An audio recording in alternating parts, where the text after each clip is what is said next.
good evening, and welcome to Tea Time.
Welcome to Tea Time. It is Monday night. It is December 16th. That's right, people. 9 more days till Christmas. It's crazy, and I haven't done any shopping yet this year. All right, let me talk about my weekend real quick and then get to my in-studio guest. So Friday night, my wonderful, talented son-in-law, Stephen LaRose, there he is, played at Kraft in Wantaw. Him and his musical partner, they're called the Two Fat Guys. And yeah, look them up and see where they're playing. They're very, very busy this month. So I was excited to go for a couple of hours just to support. And then Saturday night, we did Murdered by the Mob in Manhattan. There I am as Bunny with my girl, Kathy Arnold. Kathy came down to watch the show, and she loved it, and it was great. It was sold out, and we did it at the Grizzly Pear Comedy Club in Midtown.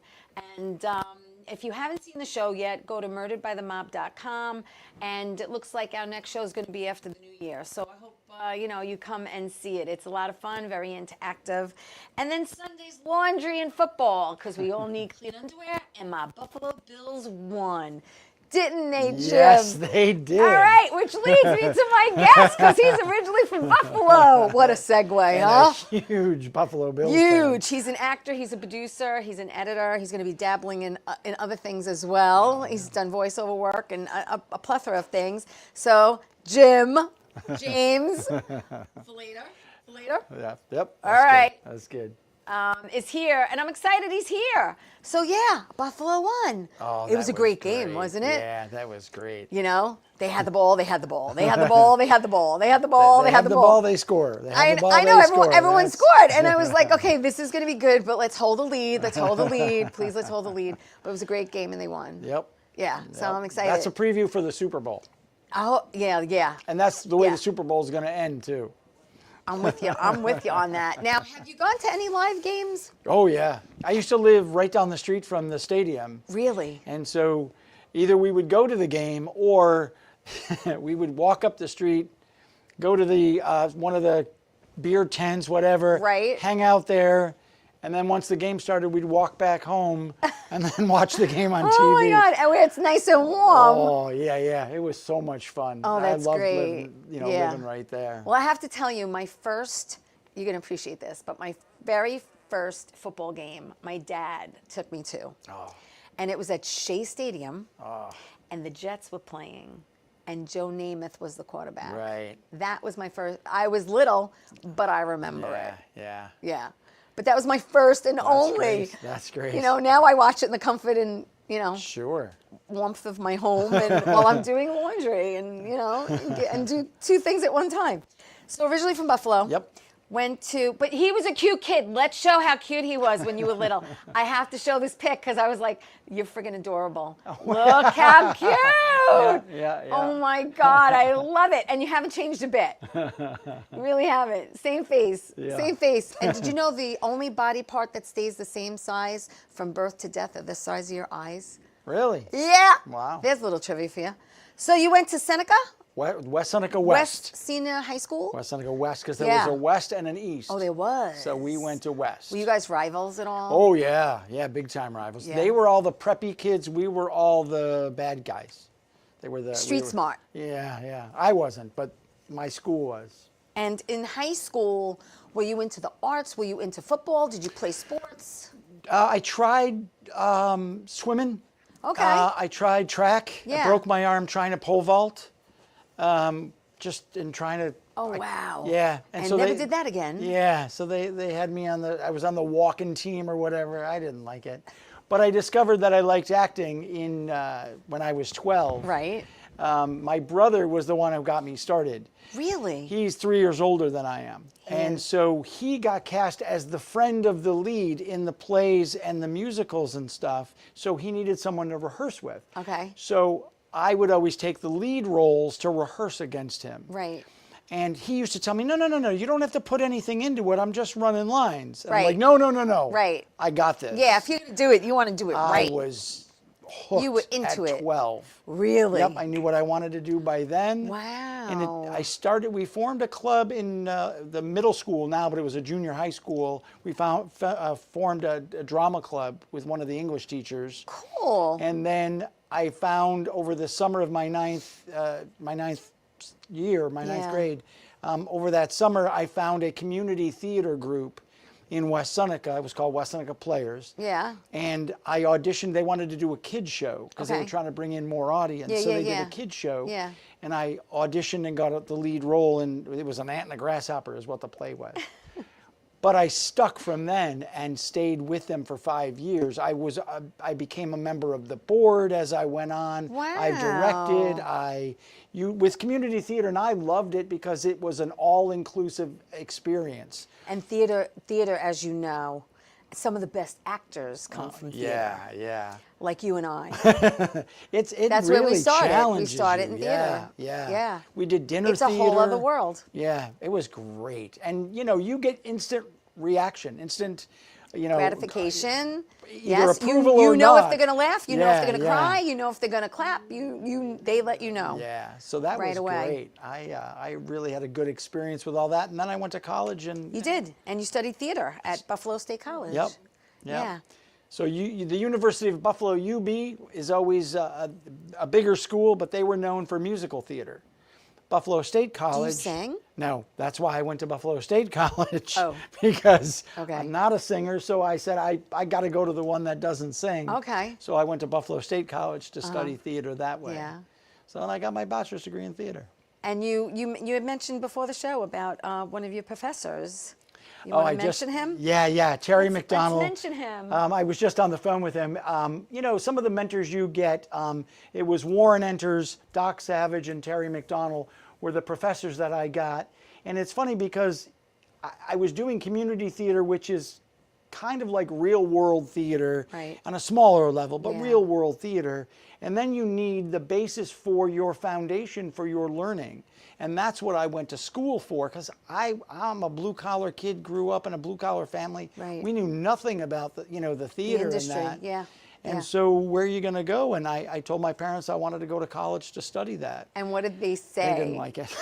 Yeah. That was not the way you're going to make a living. But they You need something to fall back. Yeah, on. I got that a lot. But you know what? The funny thing was they saw that the plays that I did, they saw how committed I was to it, and they Right. saw How serious. how good I was Yeah. at it. And even my dad, who was a pretty stoic guy, he goes like, all right, if that's what you want to do, then, figure Yeah, that out. yeah. And so, and that's what I did. And he That's used good. to he used to brag about me all the time. He'd never tell me, but he used to brag. His friends would tell me. Right. He used to brag about me all the time when I did That's stuff. nice. So it was really nice. Yeah, That's great. yeah. That's great. Yeah. Well, we got a pick. We got another pick, which we will pull goody. up your headshot, because we all had a black and white headshot back in the day. Oh, yeah. There you go. There you go. What year was that? Do you remember? I think it was 80. Yeah. I think probably 80. I got to show my black and white one 85, day. 85 maybe. Yeah. That's actually my second headshot. Is it? So My- tell me, what was your first professional gig? Because I have here that in 1984 you did do The Natural. Yeah, yeah. Which with Robert Redford, which is not too shabby. Yeah. But did you do any kind of extra work before that or commercial work? No, I don't think so. So that was your very first maybe gig? some small commercial work. Right. In Buffalo, they never paid very much because as the actors, they're going, hey, we're doing you a favor. And so you'd get $25 for the day. Right. Not for the hour. No. Yeah. So I think The Natural was the first one I did.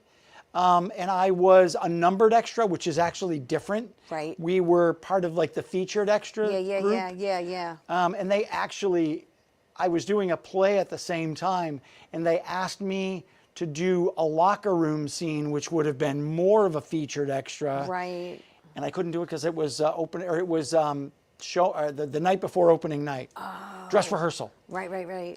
And I'm like, I can be in this movie. And they're like, no, we need you at this dress rehearsal. You go up tomorrow. Wow. And I said, all right, so I guess I'm not doing the movie. All right.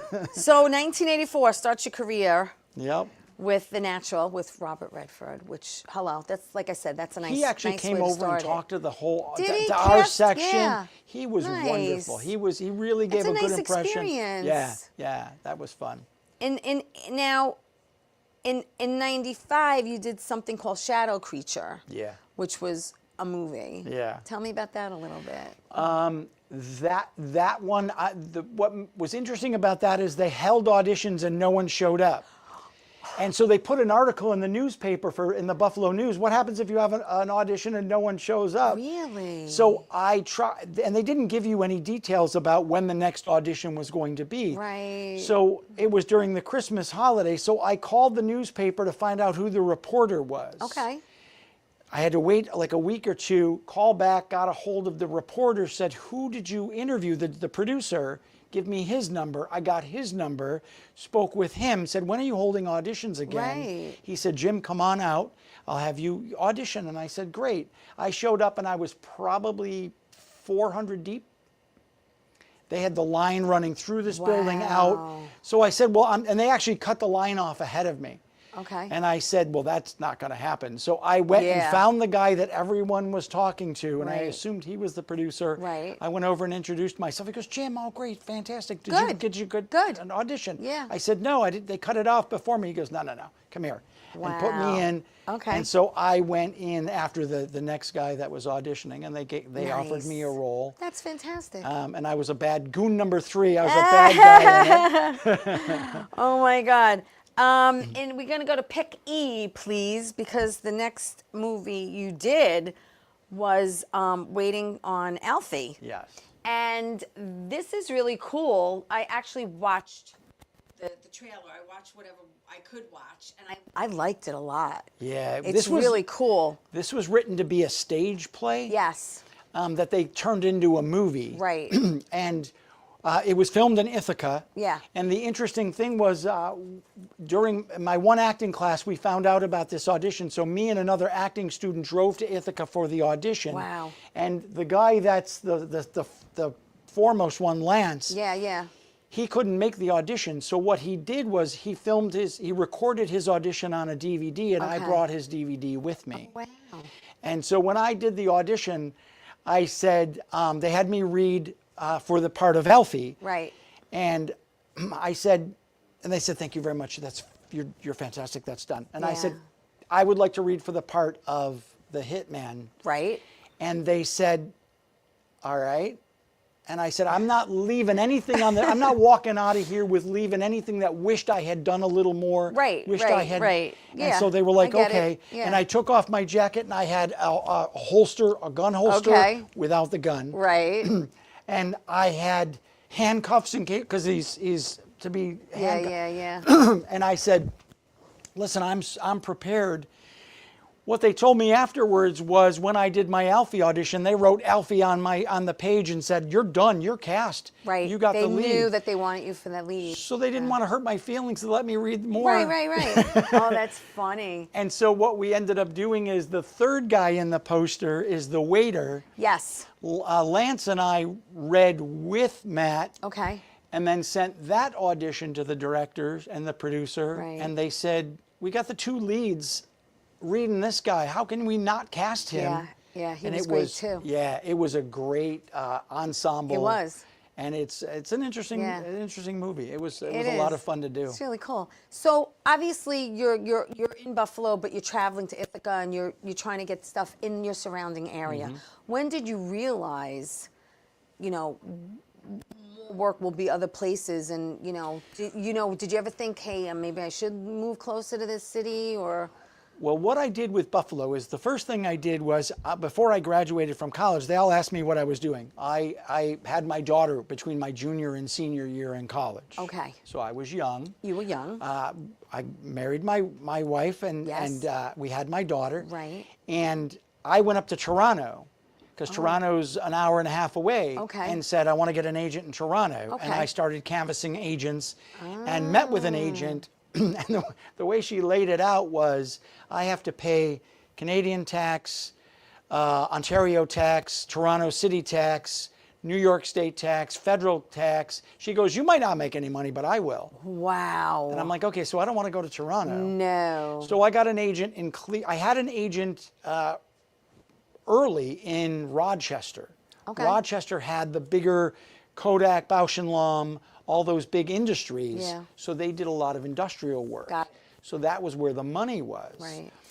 So I got an agent in Cleveland and Pittsburgh. They had sister agencies there. Right. So I said, well, let me figure out how I can navigate this. Buffalo, I had an agent in Buffalo, but they weren't paying very well. Yeah, so yeah. now let's expand. Right.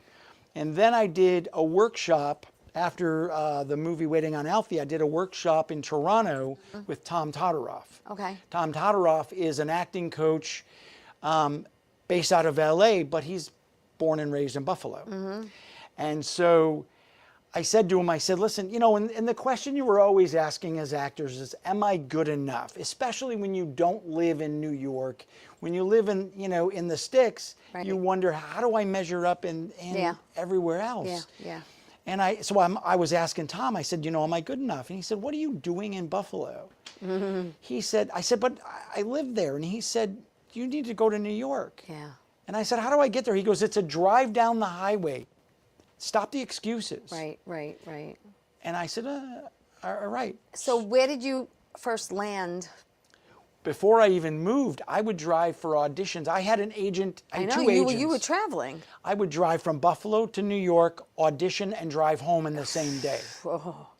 So that's a 16-hour day. Yeah. Yeah. And a lot of it on the road. Yeah. The funny thing was, I always said, how good could my auditions be when I'm driving that much to get there? I know. And back. Yes. But really, the question for me was, did I fit in? And until I realized I did, because I started seeing all the same actors, all the same people. Right, right. Until I realized I'm good enough to fit in this crowd. Yeah, yeah. I can handle it. Yeah. Then that answered the question. Then I Right. need to move. Yeah. All right. Well, we're going to move to my first break. So don't go away. More with Jim after these messages. We'll be right back.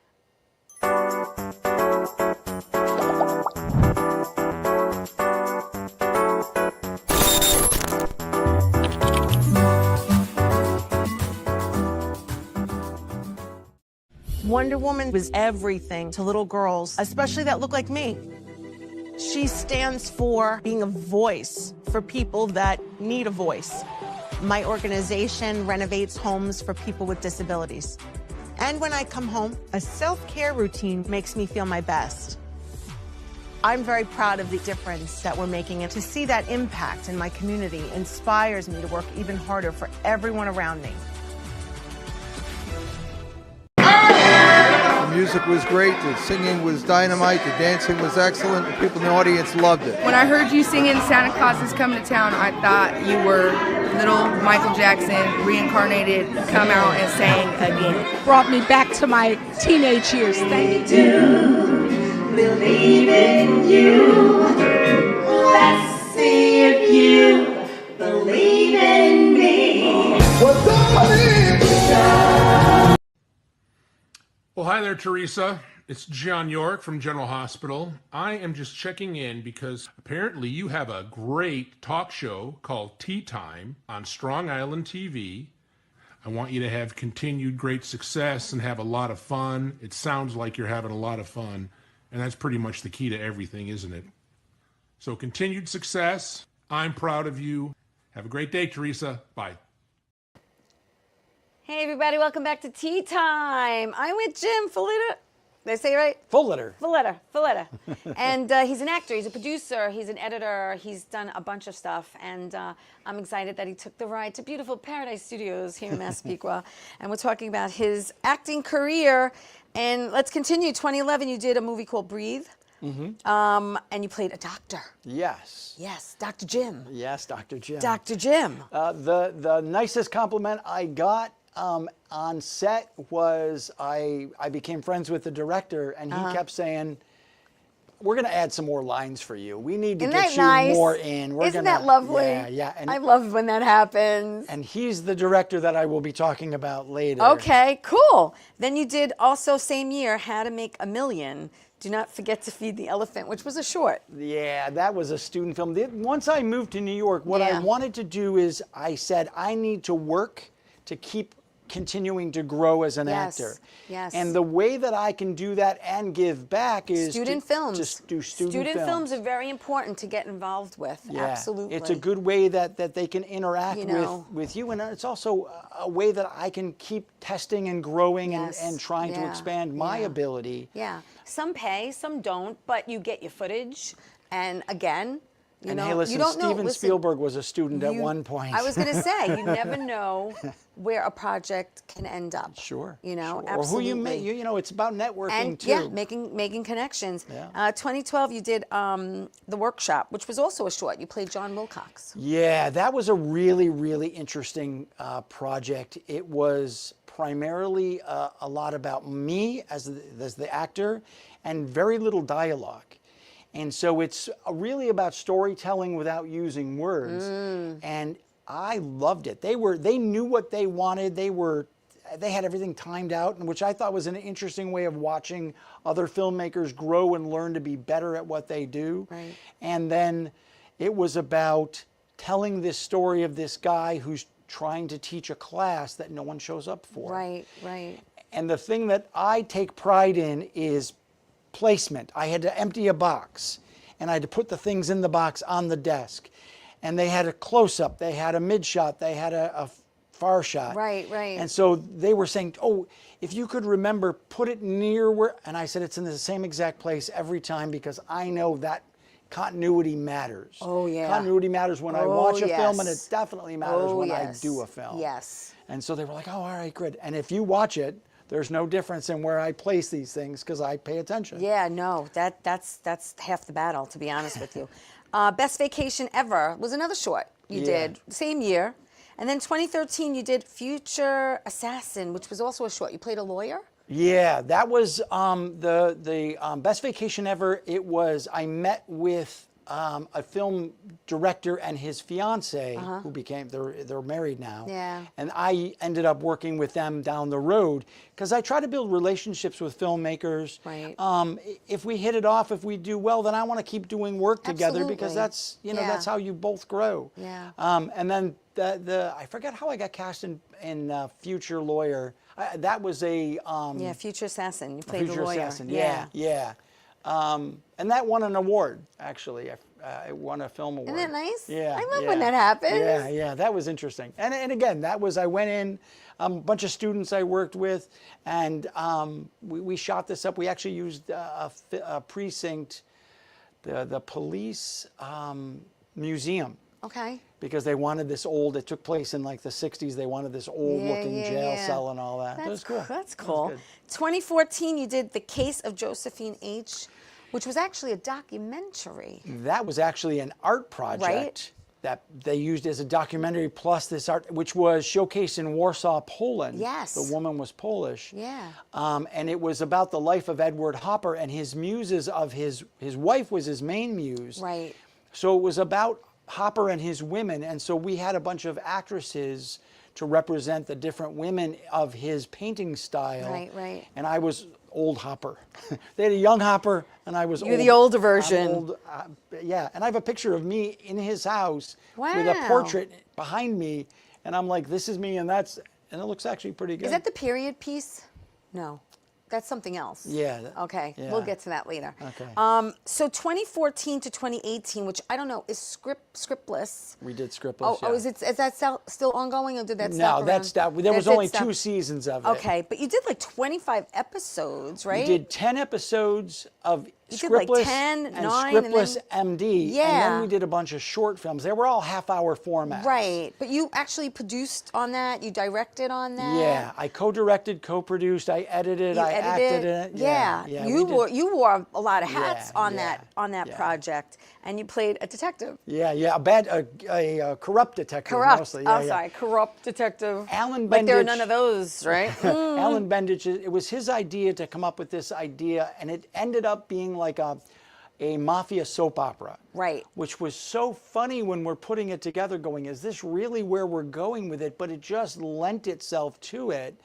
And then we didn't want to write out scripts and stuff, so we said, start here, end there, let's go. Right. And lead the way and do it. It was so much fun. Yeah. And again, so learning. And that's where I really cut my teeth as an editor, because I didn't know Which much is about editing. It's not an easy thing to do. Editing is, I think it's one of the hardest things. But the story unfolds before you. One of the funny things was Alan would work with me when that, and we had music for the undertone, and I said, "What do you think of this?" And it's ba ba ba ba, and he goes, "No." I said, "Oh no, I'm sorry, I'm hearing it." I turned the volume way down, and it felt like a heartbeat. In it. I said, this is why I'm hearing it in my head, not this loud thing. Yeah. And then it just fit perfect with the scene. Yeah. And then you go, oh, now you're peeling away this story and letting it tell you where to go. Yeah. It was great. I really like that. That's We did some really cool. good stuff. It's cool. 2015, you did The Next Two Nights, which was also a short, and you played Frank. Yes, and that is from the couple who did The Best Vacation Ever. We did The Next Two Nights is another one. And I also did another short with them. But the next two, and I don't even remember the name of it. But Well, the next I know two I'm going to nights- mention a bunch of stuff, so maybe it'll pop up. The Next Two Nights is a short concept of what they wanted for a full-length feature. Yeah. And they said, which I'm such a big fan of, they said, I've got this idea for a full-length feature. We don't know how to do it. We're going to do a short version of it, and we'll raise some funding after that based on that. Right, And that's exactly what they did. Yeah. So Good for them. Yeah, yeah. Good, because we all know that without funding, nothing gets done. Yeah. You know, that's major. 2016, you did Writers Protection Program. Witless. Sorry, I'm reading it wrong. I apologize. It's Witless Protection Program, which was a CV series. You played an FBI agent in that. And then I got to give some shout outs to my friends that were in that with you. You had Greg Kritikos is in that, and George Zoufalos, and Mike Rakowitz, and funny lady comedian who I've worked with many times, Janice Mazette. And that looked like it was a blast. It's all voiceover. Yes. So they had an artist do it, and Greg and I, Greg came to me and said, I got this idea, I need you to play this FBI agent. I'm like, great, Greg, let's do it. So we recorded that in my living room, and just to lay out the concept of it, and it worked. Yeah. And it was great. I'm like, all right, because I had a setup for voiceover auditions and stuff in my house. Yeah. We have a pic. Well, let's put up the pic. He's mentioning it. So let's put up L, please. And I think it is you. There you are. Yeah, in the studio. Now, when you were doing this, do you remember what you were recording at the time or no? Actually, I was recording. This was from a recording studio in Buffalo, Chameleon Studios. Yeah. And they allowed me to do a demo reel. Oh, lovely. So I said, hey, listen, I need a demo reel. They said, come on in, we'll help you. Beautiful. No charge. Nice. And I went in and recorded a bunch of commercials, and then they put some music to it and then sent it back to me, and I used that forever to get some work. That's yeah. great. Yeah, again, it's the networking, it's the connections you make, it's everything. Yeah. You know, that's how people help each other. Well, that's the whole thing, is if we all keep, and I have, look, they say you have your tribe or you have your, whatever. I mean, I have a lot of people that I know, and if I come across something and someone pops into my head for something, that's who I contact and I say, get in touch with this person and see what happens. I make the connections, and then it's up to up to them what happens. Right, Do you know what I sure. mean? Yeah, And I've yeah, done I do that, that and all the I've time, done it yeah. for a few friends, and I have to say, I'm happy to say it's worked out beautifully for them. Yeah. And it makes me happy. Sure. To help them. The tribe isn't people you know. The tribe is the connection that you have because of your common experiences. Yeah. And so we're part of the tribe because of our backgrounds. Correct. You look at each other and go, I know what you know because of the experiences we share. Yeah. And so theater, Yeah. great. That's a connection. Yeah, definitely. And so other people don't have that. Yeah. So that's the way you get your but tribe. I want to see everyone succeed. Yeah, of I course. want Of that. course. 2017, you did The Right to Live. Yes. That was written and directed with Michelle. Yep. Right? And directed by Frank Callow. Yes, Frank. Yes, because I had him on, and we talked. Yep, We had yep. talked about that. Frank Callow. Shout out to Frank Callow. Hi, Frank. I'll send this to him. And that was great also. Right. I played a therapist in that. And the funny thing is that Alan Bendich had a talk show, Yeah. and he had asked me, if you could interview anybody, who would you want to interview? And I said, Frank Callow. And he said, why? And I said, he's such a wealth of Was that the first time you knowledge. worked with him? Was that the very first time I you had worked done with him? I was an executive producer of the Winter. It's a film festival. Okay. Winterfest, I think, film festival. Yeah. And I ended up being executive producer because of George Isaacs.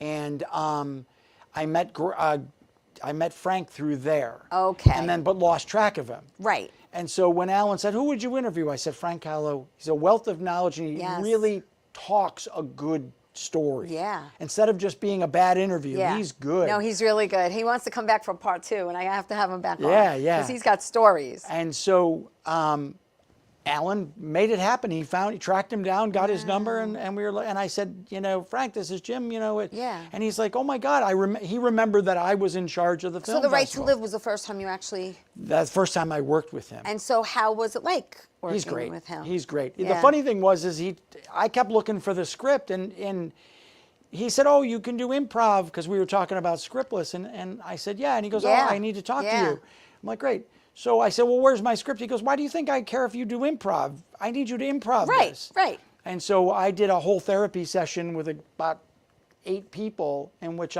we figured out where I wanted to go, and I just said it. Yeah. And then we did it. And I ended up doing the trailing monologue going out of the movie. Michelle said, oh, I want you to say this. Yes. And again, figure out what you're going to say, but say something like this. And so the movie closes with the credits with me talking. Right. So it's interesting. that's I've never had cool. that happen. That was good. And it's Michelle say her last name because I'm not going to say it right. Frangueros? Yeah. Am I saying it right? I'll butcher it too.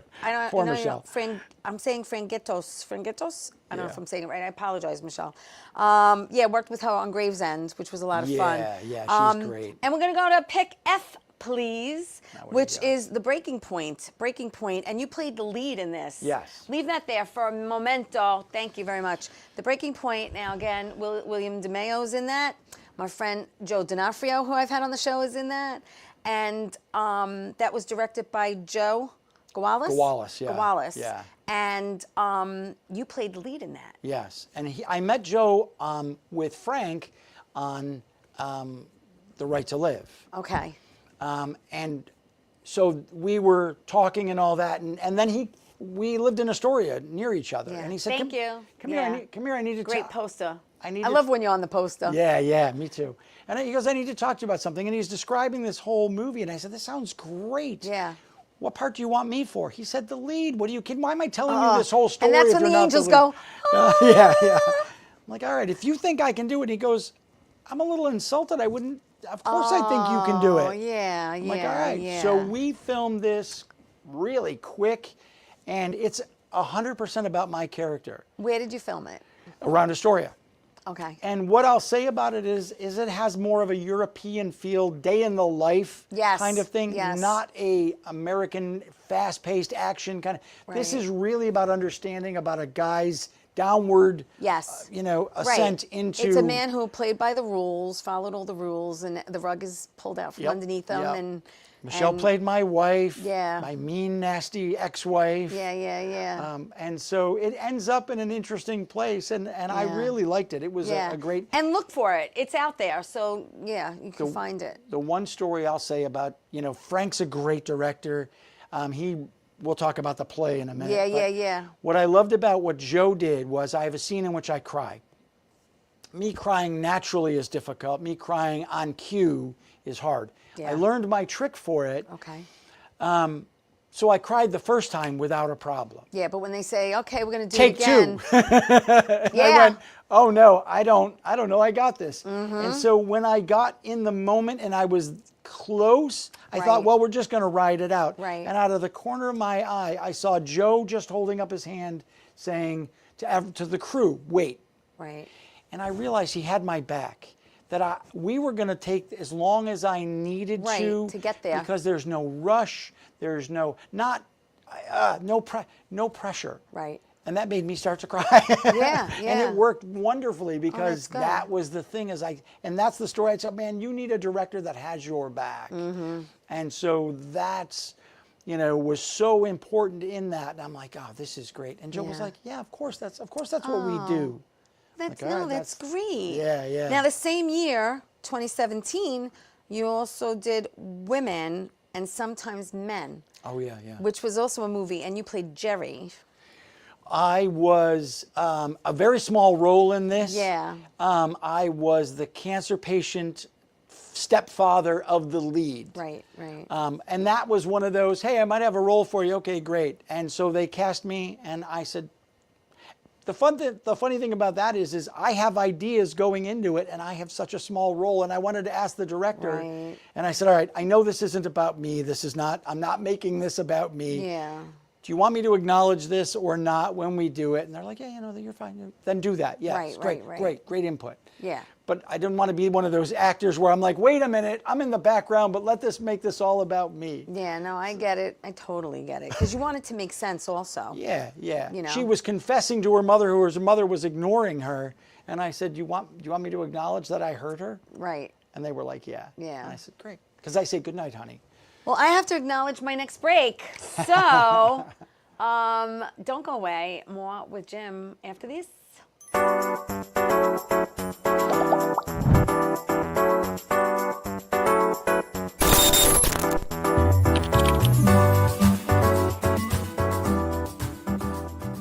Wonder Woman was everything to little girls, especially that look like me. She stands for being a voice for people that need a voice. My organization renovates homes for people with disabilities.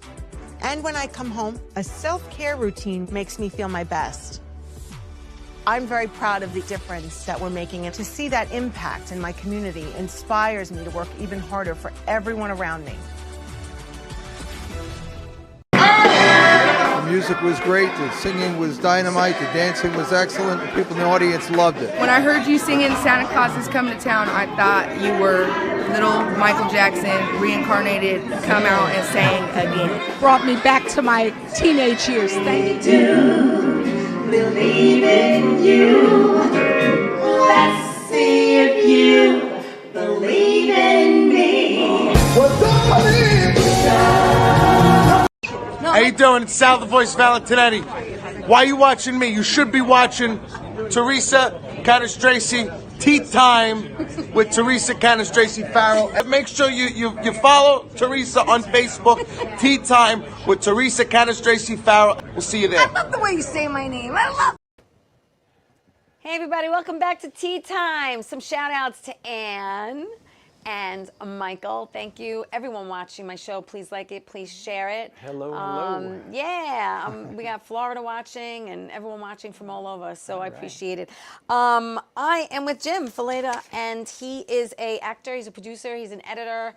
He's, done voiceover work. He's, dipped his hand everywhere and has worn many hats at one time. In 2018, I have to talk about Landing Up, which is an incredible movie. You play Frank. Right. Yeah, I really like what I saw. Frank's a bad guy. Yeah. This was the next two nights, their concept became Landing Up. Right.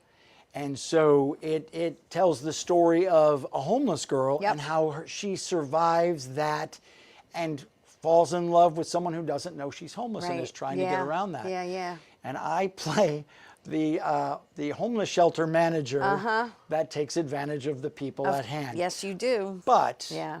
in my defense, Yeah. I was hurt in the past, and I'm only, I love and got hurt, so I'm not I putting get it. myself I out get it. there. You're a little tainted. My justification for everything. Right. It was great. It came out very, very well. Yeah. I knew I had an impact on it when I went out of the screening of it, of the showcase, and I was walking back in, and a family afterwards was walking out, and they were like, "Oh, you." And I'm like, "Oh yeah, Yeah, oh, that's yeah, me. yeah, you That's got me. Oh my God. 2019, you did Self-ish, which was a short. You played Leave. Mm-hmm. And we're gonna do picks. Pick G, please. We're gonna do Bare Knuckle Brawler. Right. Bare Knuckle Brawler. If you could leave that there, thank you. Was a movie, and again, I got to shout out to some names who I've had on the show, like Louis Venaria was on the show, and he was the only one on the show I had other than you, but John Bianco's in it, and we can go to pick H, please, because that's Martin Cove. There's you with Martin, and then the next pick is you with Danny. Yep. Yeah, I love that pick. I like the facial hair. It's working for you. Yeah, yeah. And then Mike Traverna was in that also, who's a wrestler, and also William DeMeo. Yeah. So tell me how that happened. Joe- and that was directed by George Rodriguez, right? No, Joe Gawalis. Oh, Joe Gawalis. That's a Joe Gawalis. Oh, really? film, Why yeah. do I? Oh, then I wrote that down. I apologize. I wrote it down in the wrong That's all right. place. That's all right. We'll keep you on your toes. Joe. Joe Sorry. Joe Gawalis directed that. And it was a concept by Pete Pisario. Yes. Who played the lead. Yeah. And, they just put this all together, and I was going to play a different role. Okay. So they said, you need to look a little older, grow your beard out. Okay. Well, I have a white beard. Yeah. And then they said, oh, no, we're going to switch you. Would you mind working with Danny Trejo and be his right-hand man? And I said, of course I'll be Danny Trejo's right-hand man, but I'm not having a white beard and be a bad guy. Right. So I dyed out my beard. Okay. Danny was the nicest guy. I heard he's so sweet. He is. What I really appreciated, outside of the fact that I got to work with him, and I was standing there and I'm like, can I get a picture with, he goes, come here. That's where you see, he's like, hey, well, come you here. had a couple of pics with him, but I like that one. Yeah, and then he would come around and tell the cast stories of his days of working with this and working with that. And he's been around a long time. Yeah, and so that was, he could have went off in his trailer and hid and did nothing. Absolutely. But the fact that he wanted to interact, wanted to participate, was, and a low budget movie was really nice. I really liked it. Yeah. And pick J, please. You did a movie called Stash. Yes. Yeah. And my face is in the poster. I know, that's why I put it up. I know. That was great. a connection through Frank Hello. Thank you. I noticed I saw on Facebook they were talking about casting it, and I knew the one producer that was attached to it. And I said, Frank, you know them, right? And he goes, yeah. Yeah. And I said, call them and see if I can get on. Okay. And so he goes, okay, he wants to talk to you. And I said, great.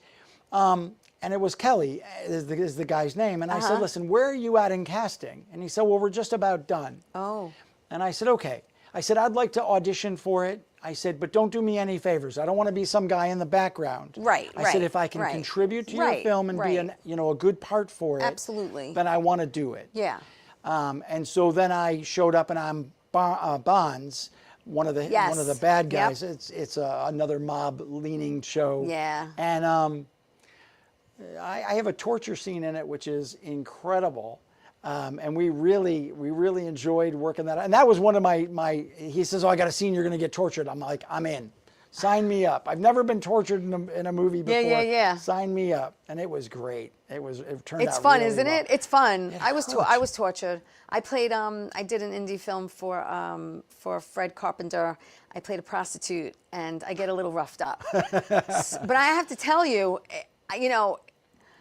the actor who played opposite me was getting into it a little too much. Yeah. Like he really, and I'm not a rag doll. I was like, he kind of like, I was like, all right, we're gonna do it again, but just take it easy on my neck because I have a pre-existing injury on my neck. So I was like, I had to let him know that, which I didn't do beforehand. Right. But I guess it's something you have to like go over. I was bruised the next day. My cheek hurt. I had my hands tied behind my back, so my shoulder, everything. You felt it the next day. Yeah, but that's what I'm all in when you're but gonna do something because you like wanted this. you wanted to be real. You wanted to look real, feel real, be real. The producer said to me afterwards, he said, Jim, so when we were filming that scene, you were just acting, right? And I said, yeah. He goes, I swear to God, I thought you were having a heart attack. I'm like, well, good. Why didn't you stop it if you thought I was having a heart attack? Yeah, really. I guess because he thought you would, maybe. I don't know. Yeah. Which brings us to 2023. You did a movie. You played Sergeant Delaney, and it was called Coco. Oh, yeah. That's another Joe Wallace movie. There you go. So you work with Joe quite a bit. Yep. I work with Joe. I work with Frank. I work with Jesse Smith. And my friend Artie Pasquale was in that with you.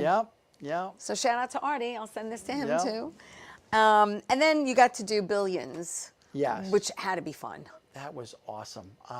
And it was I asked my agent who got me the role, I said, he said, oh, it's a co-starring role. A non-speaking co-starring role. Okay. I said, what's the difference between a non-speaking co-starring role and an extra if I'm not speaking? Right. He said, you'll find out. Okay. So, got my own trailer, got my name in the credits. Mm-hmm. They gave me lines and they knew they were going to. That's why they didn't cast it as an extra role. Right. I walked up to Michael Lewis, the author, asked him for his autograph. And they did me the best favor. Usually shots like that are over my shoulder to show Michael Lewis, and that's it. Right. And they reversed it and shot all of me. And I said, oh my God, this is awesome. Yeah. And it was the other perk that you don't really think about. There was about 70 extras in this restaurant.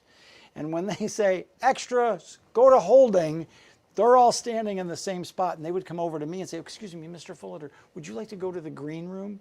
Right. Yes, I would. Yes, yes, you go. Please show me the way. Yes, lovely. It was a wonderful experience. Wow, that's great. And more to come. More to come. Well, you know what? My last break is coming right now, and more with Jim. Don't go away. We'll be back after this.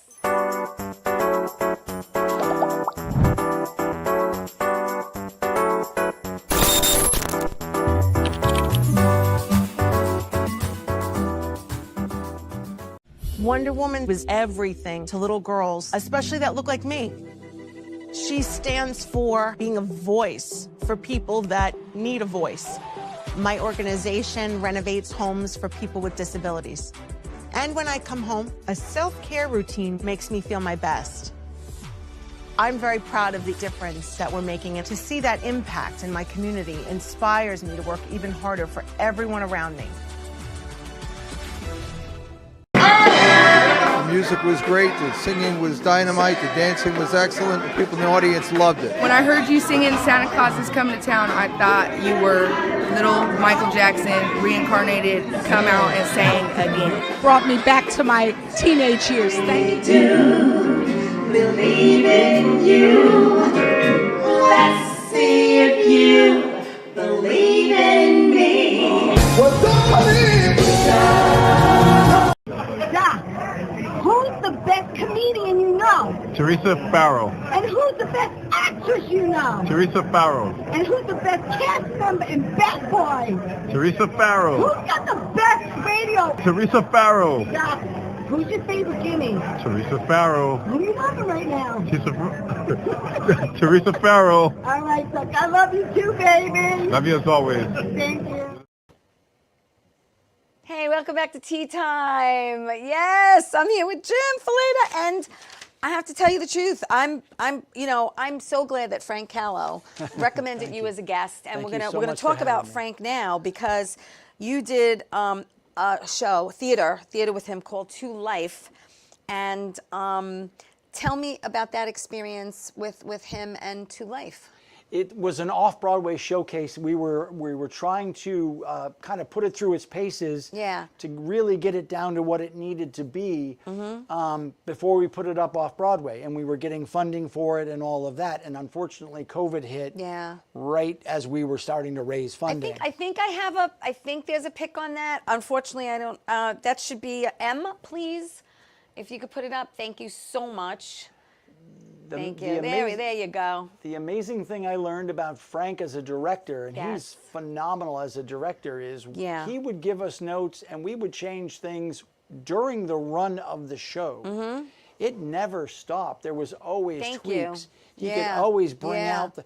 And what I loved about the way, and we had some phenomenal people involved, and he would be like, you showed me that we can bring this to the next level, let's bring it to the next level. Right. And then we'd do it, and we'd be like, wow, that felt great. He's like, now, you showed me you can bring it to the next level. Right. Let's do it more, and just kept peeling away. They were making adjustments on the script, on the lines, everything during this showcase, because that's really what we wanted to do. Right.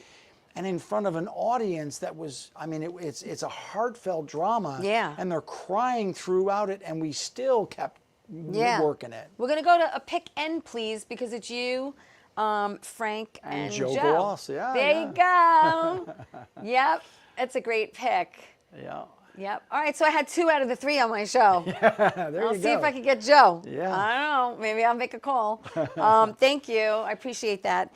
And again, there's nothing like theater. There just isn't. It's a whole other world. That was the thing, is I actually had a scene in which I cried in that. I play a doctor, which is talking to a patient. And I'm saying goodbye to the patient. Right.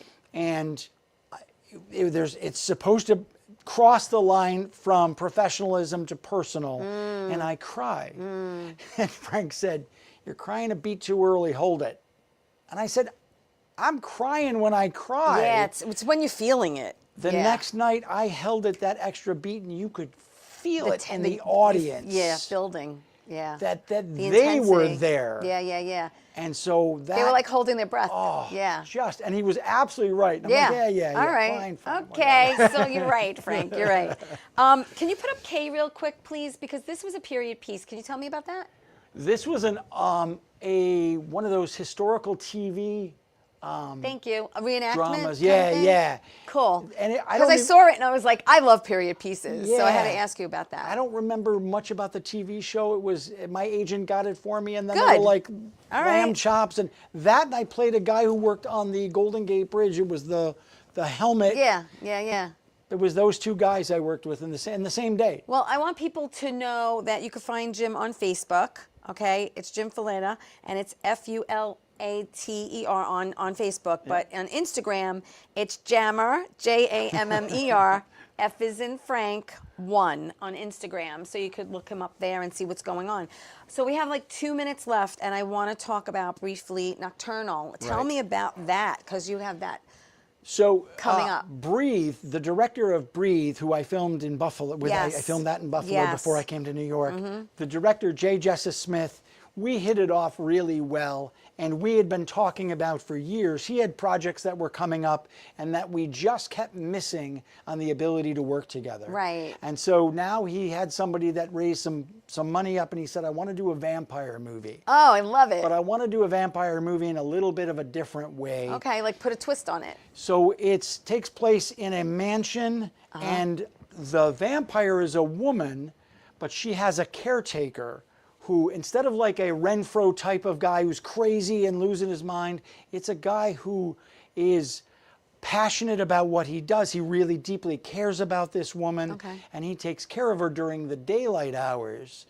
And then leaves so she can do what she needs to do at night.